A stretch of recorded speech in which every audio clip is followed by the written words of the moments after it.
Hi കൂട്ടുകാരെ, പുതിയൊരു വീഡിയോയിലേക്ക് എല്ലാവർക്കും സ്വാഗതം. അങ്ങനെ സൂര്യയോടും വിവേകിനോടും ഈ അജയൻ എന്ന് പറയുന്ന സ്റ്റാഫ് പറയണേ, മിത്ര മാഡം ഈ ജ്യൂസ് ചോദിച്ചു, പക്ഷേ ഞങ്ങളത് കൊടുത്തില്ല എന്നുള്ള സത്യം പറയണം കേട്ടോ. അതങ്ങ് കേൾക്കുന്നതിനോടുകൂടി നന്ദിനിക്ക് അങ്ങ് ഇഷ്ടപ്പെടില്ല. ആ ജ്യൂസുമായി നന്ദിനി ഇത് മിത്രക്കാണ് കൊടുക്കേണ്ടതെന്ന്. അപ്പോൾ സൂര്യ പറയണേ, നന്ദിനി നിനക്ക് വട്ടുണ്ടോ? അപ്പോഴേക്കും വിവേകും പറയുന്നുണ്ട് കേട്ടോ. പക്ഷേ ആ വാക്കുകളൊന്നും വില കൊടുക്കാതെ നന്ദിനി വേഗം മിത്രയുടെ റൂമിലോട്ട് ചെല്ലണം കേട്ടോ. എന്നിട്ട് മിത്രയോട് പറയണേ, ഇതാ ജ്യൂസ്, ഇത് കുടിച്ചോളൂ മിത്ര എന്ന് പറഞ്ഞിട്ട് മിത്രയുടെ ടേബിളിൽ അങ്ങ് വെച്ച് കൊടുക്കുമ്പോൾ കൊണ്ടുപോടി എന്ന് പറഞ്ഞ് ആട്ടി വിടുകയാണ് കേട്ടോ.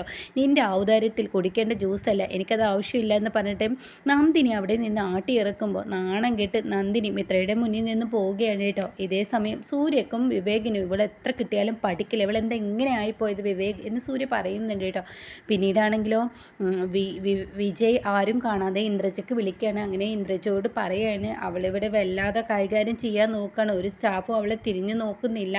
പക്ഷേ ഇവിടെയാണെങ്കിലോ നന്ദിനി എല്ലാവരും കൂടി ഉയരത്തിലോട്ട് കയറ്റിക്കൊണ്ടിരിക്കുകയാണ്. നന്ദിനി ഇവിടെ ഓരോ ദിവസവും നന്ദിനി ഇവിടെ ഓരോ ദിവസവും സ്റ്റാറായും കൊണ്ടിരിക്കുകയാണ് എന്നുള്ള സത്യം ഇന്ദ്രജയോട് പറയാനായിട്ട്. അപ്പോൾ ഇന്ദ്രജ പറയാണ്, എന്തായാലും നമുക്ക് വെയിറ്റ് ചെയ്യാം.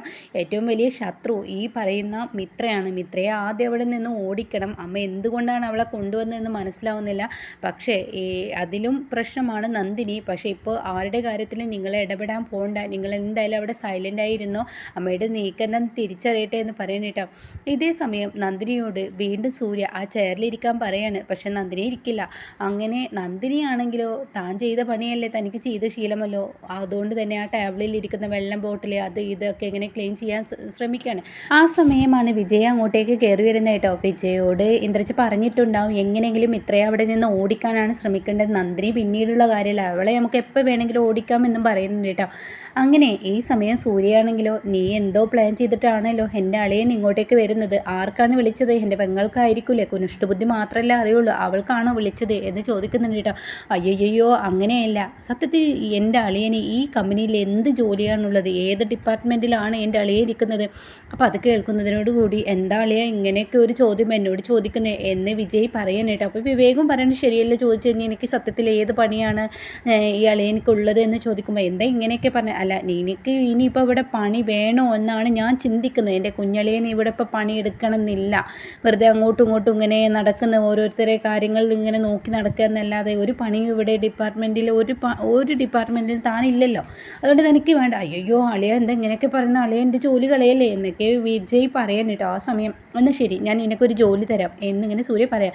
എന്ത് ജോലി? എൻ്റെ ഭാര്യ നന്ദിനി ഉണ്ടല്ലോ, അവൾ എൻ്റെ കസേരയിൽ ഇരിക്കുന്നില്ല, ആ കസേരയിൽ അവളെ ഇരുത്തണം, അതിനുള്ളൊരു പരിപാടി നോക്കിയെന്ന് പറയണേ. പിന്നീട് ഒന്നും നോക്കില്ല, വിജയ് പെട്ടെന്ന് നന്ദിനിയുടെ അരികിലോട്ട് പോവാണ്. എന്നിട്ട് നന്ദിനി, പ്ലീസ് നന്ദിനി, നീ ഈ കസേരയിൽ ഇരിക്കും, ഞാനൊരു ജോലി എനിക്ക് പറഞ്ഞ് ചെയ്യിപ്പിക്കാൻ കഴിയുമെന്നല്ലേ സൂര്യ പറഞ്ഞിരിക്കുന്നത്, അപ്പോൾ അതുകൊണ്ട് ഇന്ന് ഇരിക്കും നന്ദിനി, പ്ലീസ് നന്ദിനി. അപ്പോൾ നന്ദിനി പറയും, ഞാൻ ഇരിക്കത്തില്ല. എന്താ നന്ദിനി, നീ ഒന്ന് ഇരിക്കുക. അപ്പോൾ അത് കേൾക്കുന്ന നന്ദിനി ആ ഒരു ക്യാബിനിൽ നിന്ന് തന്നെ ഇറങ്ങി പോവാണ് കേട്ടോ. എന്നാൽ ഈ സമയം നന്ദിനി ഇങ്ങനെ വരുന്നത് കണ്ടിട്ട് സ്റ്റാഫുകളെല്ലാം നോക്കി നിൽക്കുമ്പോൾ ഈ അജയൻ എന്ന് പറയുന്നവനുണ്ടല്ലോ, അയാൾ ഫയൽസും അതുപോലെ തന്നെ ഒരു കയ്യിൽ ചായയുമായിട്ടാണ് കേട്ടോ വരുന്നത്. അങ്ങനെ അയാൾ വരുന്ന സമയത്ത് അയാളുടെ ചായയിൽ നിന്നും ഈ ചായ വീഴാൻ ഇങ്ങനെ പോകുന്ന സമയം നന്ദിനി ഓടി വന്ന്, അയ്യോ നിങ്ങൾ എന്തായി കാണിക്കുന്നതെന്ന് പറഞ്ഞിട്ട് അയാളുടെ കയ്യിൽ ആ ചായ വാങ്ങുകയാണ് കേട്ടോ. പിന്നീട് അയാൾ, മാഡം ഇതിങ്ങ് തന്നേക്കെന്ന് പറയണേ. പക്ഷേ വേണ്ടെന്ന് പറയാണ്.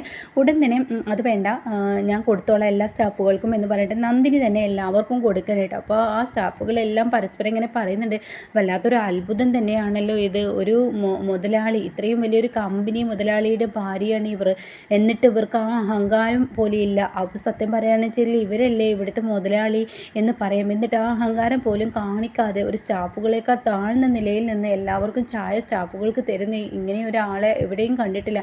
എന്നാൽ മിത്ര മേഡമാണെങ്കിലോ വേറൊരു തരത്തിലാണ് എന്നിങ്ങനെ പറയുന്നുണ്ട് കേട്ടോ. പിന്നീട് നന്ദിനി അവർക്കൊക്കെ ചായ കൊടുത്ത് പിന്നീട് വേറൊരു മീറ്റിംഗ് ഒക്കെ നടക്കുന്ന ക്യാബിനും ഉണ്ടാവില്ല, അതിലോട്ട് പോവാണ്. അപ്പോൾ അവിടെ ചെല്ലുമ്പോഴാണെങ്കിൽ ഒരുപാട് ബോട്ടിൽസ് ഇങ്ങനെ നിരത്തി വെച്ചിട്ടുണ്ടാവും. അപ്പോൾ ആ ബോട്ടിലൊക്കെ എടുക്കുകയാണ്. പിന്നീട് അവിടുത്തെ ഫയൽസുകളൊക്കെ എല്ലാം അതിൻ്റേതായ സ്ഥാനത്ത് അട്ടിവെക്കുകയാണ്.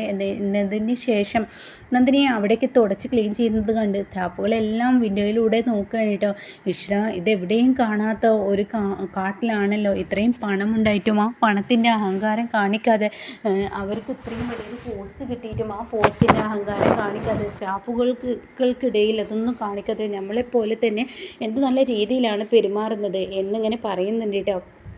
ഇതേ സമയം പെട്ടെന്ന് അജയ് വന്നിട്ട് വിജയോട് പറയാണ്, അതായത് അജയ് പറയുന്ന ആ സ്റ്റാഫ് ഉണ്ടല്ലോ, അവരെ മിത്ര വിളിച്ചിട്ടുണ്ടാവും, എനിക്ക് വിജയെ ഒന്ന് കാണണമെന്ന് പറഞ്ഞിട്ടുണ്ടാവും. അങ്ങനെ വിജയെ വിളിച്ച് വരുത്താണ് കേട്ടോ. അങ്ങനെ മിത്ര വിജയെ വിളിച്ച് വരുത്തുമ്പോൾ വിജയോ പറയാണ്, എന്താ എന്നെ വിളിച്ചത്? അതെ, നിങ്ങൾക്ക് സത്യത്തിൽ ഇവിടെ എന്താ ജോലി? നിങ്ങൾ ഏത് ഡിപ്പാർട്ട്മെൻറ്റിലാണ് നിങ്ങൾ ജോലി എടുക്കുന്നത്? അതെ, എൻ്റെ ജോലി തീരുമാനിക്കുന്നത് നിങ്ങളല്ലല്ലോ. ഞാൻ പത്മ മേഡത്തിൻ്റെ മരുമകനാണ്, അതായത് ഇന്ദ്രജ മേഡത്തിൻ്റെ ഭർത്താവ്, അതറിയോ? അതെന്തോ ഒന്ന് ആയിക്കോട്ടെ എന്ന് മിത്ര പറയുന്നത്. ഈ കമ്പനിയിൽ ജോലി ഇല്ലാതെ വെറുതെ അങ്ങോട്ടും ഇങ്ങോട്ടും നടക്കാനൊന്നും പറ്റത്തില്ല. അത് നിങ്ങളല്ലല്ലോ തീരുമാനിക്കുന്നത്. നിങ്ങൾ ഈ കമ്പനിയിലെ ഒരു സ്റ്റാഫല്ലേ? നിങ്ങളെ പത്മ മേഡവും ഒരു സ്റ്റാഫിൻ്റെ ആ പൊസിഷനിലും പത്മ മേഡത്തിൻ്റെ, അതായത് എൻ്റെ അമ്മായിമ്മയുടെ സ്ഥാനത്ത് ഇരുത്തി എന്നല്ലേ ഉള്ളൂ. അല്ലാതെ നിങ്ങൾക്കിപ്പോൾ ഇവിടെ പ്രത്യേകിച്ചൊരു എന്താടോ താൻ പറയുന്നത്, എന്താ താൻ ചിലക്കുന്നത് എന്നൊക്കെ പറയുമ്പോൾ നിങ്ങളൊന്ന് പോയേ എന്ന് പറഞ്ഞിട്ട് വിജയ് അവിടെ നിന്ന് പോവാണ് കേട്ടോ. എന്നാൽ ഈ സമയം നന്ദിനി ഈ ഒരു ക്യാബിനിൽ നിന്ന് ഇറങ്ങി വരുമ്പോഴേക്കും ഈ സ്റ്റാഫുകളെല്ലാം നോക്കി നിൽക്കുന്ന നന്ദിനിയെ. അപ്പം നന്ദിനി വരുന്നുണ്ടെന്ന് കാണുമ്പോൾ അവരെല്ലാം പോവാണ്. അപ്പോൾ ഉടൻ തന്നെ നന്ദിനി, നിന്നെയാണല്ലോ ഇവിടുത്തെ സ്റ്റാഫുകളെല്ലാവരും നോക്കുന്നത്, എന്താണ് ഇത്ര വല്ലാത്ത പ്രത്യേകത നീ അവരിൽ കാണിച്ചു കൊടുത്തിരിക്കുന്നത്? അവരെല്ലാവരും നിൻ്റെ പിന്നാലെയാണല്ലോ പിന്തുടരുന്നത് എന്നൊക്കെ ഇങ്ങനെ പറയുമ്പോൾ അങ്ങോട്ടേക്ക് വിജയ് ഓടി വരികയാണ് കേട്ടോ. അപ്പോൾ വിജയ് ഓടി വന്നിട്ട് സൂര്യ എന്നോടൊരു കാര്യം പറയാനുണ്ട് എന്ന് പറഞ്ഞിട്ട് സംസാരം തുടരുകയാണ്. അപ്പോൾ ഇത് മിത്ര ക്യാബിനിൽ ഇരുന്ന് കേൾക്കുന്നുണ്ട് കേട്ടോ. അപ്പോൾ എന്താ അവൾ പറഞ്ഞതെന്ന് ചോദിക്കുമ്പോൾ, ഞാൻ ഈ കമ്പനിയിൽ എന്ത് ജോലിയാണ് എടുക്കുന്നുള്ളത് അവൾക്ക് പറഞ്ഞു കൊടുക്കുന്നത്ര. ഓഹോ, അവൾ അത്രയായോ? അപ്പോഴേക്കും മിത്ര ക്യാബിനിൽ നിന്ന് ഇറങ്ങി വരുമ്പോൾ അജയ് ആ വഴി പോകുന്നുണ്ട് കേട്ടോ. ഹേയ്, ഒന്നവിടെ നിന്നേ എന്നവിടെ നിന്നേ എന്ന് പറഞ്ഞിട്ട് ഈ സ്റ്റാഫിനെ ഒരുപാട് വിളിച്ചു നോക്കും. പക്ഷേ അയാളുടെ ചെവിയിൽ ഇയർബഡ്സ് വെക്കാത്തത് കൊണ്ട് തന്നെ അയാൾക്ക് ചെവി കേൾക്കുന്നില്ല. അയാൾ ആ സാധനം യൂസ് ചെയ്യാത്തത് കൊണ്ടും അയാൾ വിളി കേൾക്കാതെ പോവാണ്. പക്ഷേ ഇവിടുത്തെ സ്റ്റാഫുകൾ തന്നെ അപമാനിക്കുകയാണെന്ന് തോന്നുന്ന മിത്ര, ഏയ് നിങ്ങളൊന്ന് അവിടെ നിന്നേ എന്ന് പറയണം. അപ്പോഴും അയാൾ നിൽക്കുന്നില്ല. ലാസ്റ്റ് അയാളുടെ തോളിൽ കൈവച്ച് മിത്ര അയാളെ നിർത്തണേ. എന്താടോ, ഞാൻ തന്നെക്കാൾ മുതിർന്ന പോസ്റ്റിലിരിക്കുന്നതല്ലേ, പത്മ മേഡത്തിൻ്റെ അതേ പോസ്റ്റില്ല. അപ്പോൾ ഈ പത്മ മേഡം ഇരിക്കുന്ന അതേ ഇതല്ലേ എനിക്ക് തരേണ്ടത്? നിങ്ങളൊക്കെ എന്നെ കളിയാക്കുകയാണെന്ന് പറഞ്ഞിട്ട് അയാളുടെ കരണം നോക്കി അങ്ങ് അടിക്കുമ്പോൾ സൂര്യ ഓടി വരാൻ കേട്ടോ. താൻ എന്താ ഈ ചെയ്തത്? അപ്പോഴേക്കും ഞാൻ വിളിച്ചിട്ട് വിളി കേൾക്കുന്നില്ല. ഞാൻ ഇവിടുത്തെ ഇവരെ പോലെ തൊഴിലാളിയല്ല. പത്മ ഇരിക്കുന്ന, അതായത് നിൻ്റെ അമ്മ ഇരിക്കുന്ന ആ സ്ഥാനത്താണ് ഞാൻ ഇരിക്കുന്നത്. അപ്പോൾ ഒരു മുതലാളിക്ക് തരേണ്ട ബഹുമാനം ഇയാൾ തരണ്ടേ? അപ്പോൾ അയാളോട് പറയുന്നുണ്ട്, നിങ്ങളുടെ ചെവിയിൽ വെക്കുന്നത് എവിടെ എന്നിങ്ങനെ സൂര്യ ചോദിക്കുന്നുണ്ട്. അത് കൈകൊണ്ടാണ് ചോദിക്കുന്നത്. അപ്പോൾ അയാൾ പെട്ടെന്ന് അയാളുടെ ചെവി പോക്കറ്റിൽ നിന്നും ആ സാധനം എടുത്ത് ചെവിയിലോട്ട് വെക്കുകയാണ്. എന്നിട്ട് പറയണേ, അതിന് ഇയാൾക്ക് ചെവി കേൾക്കില്ല, അതാദ്യം മനസ്സിലാക്കണം. ചെവി കേൾക്കാത്ത ഒരാളെ വിളിച്ചാൽ ആരാണ് വിളി കേൾക്കുക? അത് കേൾക്കുന്ന മിത്ര പറയുന്നു, എനിക്കതിനെ അറിയില്ലല്ലോ, അയാൾക്ക് ചെവി കേൾക്കില്ല എന്ന് എനിക്കറിയാം. അതൊക്കെ അറിഞ്ഞിട്ട് വേണം ഒരു കമ്പനിയുടെ മുതലാളിയാവുമ്പോൾ എല്ലാം അറിയണം. കമ്പനിയിലുള്ള ഒരു സ്റ്റാഫിനോട് അപമര്യാദയായി പെരുമാറിയത് കൊണ്ട് തന്നെ നീ ഈ സ്റ്റാഫിനോട് മാപ്പ് പറയണം. എന്നെ കൊണ്ടൊന്നും മാപ്പ് പറയാൻ പറ്റത്തില്ല. ഞാൻ ഇവിടുത്തെ മുതലാളിയാണെങ്കിൽ ഒരിക്കലും ഒരു സ്റ്റാഫിനോട് ഞാൻ മാപ്പ് പറയില്ല എന്ന് പറയട്ടോ. അത് കേട്ടോടെ തന്നെ, ആഹാ അങ്ങനെയാണോ? അങ്ങനെയല്ല എന്നാൽ ഇവിടുത്തെ നിയമം, ഇവിടെ തൊഴിലാളി മുതലാളി എന്നുള്ളത് ആ ഒരു ചിട്ടവട്ടത്തോടു കൂടി കമ്പനി നടത്തുന്നില്ല. ഈ കമ്പനിയിൽ എല്ലാവരും മുതലാളിമാരുമാണ്, എല്ലാവരും തൊഴിലാളിമാരുമാണ്. അതുകൊണ്ട് ഒരു കമ്പനിയെ മാനേജ് ചെയ്ത് പോകുമ്പോൾ തെറ്റാര് ചെയ്താലും, തൊഴിലാളി ചെയ്താലും മുതലാളി ചെയ്താലും ഈ ഇരിക്കുന്ന സ്റ്റാഫിനോട് മാപ്പ് പറയണം. അത് അങ്ങോട്ടും ഇങ്ങോട്ടും അത് നിർബന്ധമാണ്. എന്നെ അതിന് കിട്ടില്ല, തന്നെ കിട്ടില്ലെങ്കിൽ അത് കിട്ടിക്കാൻ എനിക്കറിയാലോ. മിത്രം മാപ്പ് പറഞ്ഞേ പറ്റുള്ളൂ. ഇവിടുത്തെ തൊഴിലാളികളെ വെറുതെ തൊഴിലാളിയായി ശമ്പളം കൊടുക്കുന്ന ഒരു പണിക്കാരിയായല്ല നിർത്തിയിരിക്കുന്നത്.